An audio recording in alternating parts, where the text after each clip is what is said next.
Writing a literature review can seem challenging, but let's break it down into 5 easy steps.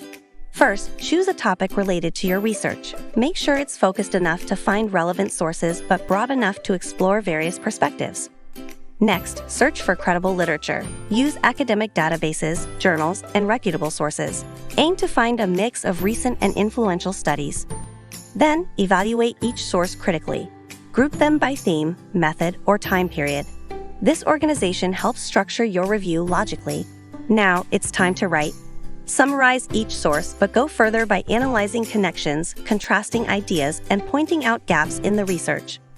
Finally, format your review according to APA or the style required. Include in-text citations and a reference list to keep your work credible. Avoid common mistakes like summarizing without analysis or focusing too narrowly. And remember, your literature review sets the foundation for your research. Ready to dive deeper? Check out our full guide to mastering literature reviews. Happy writing!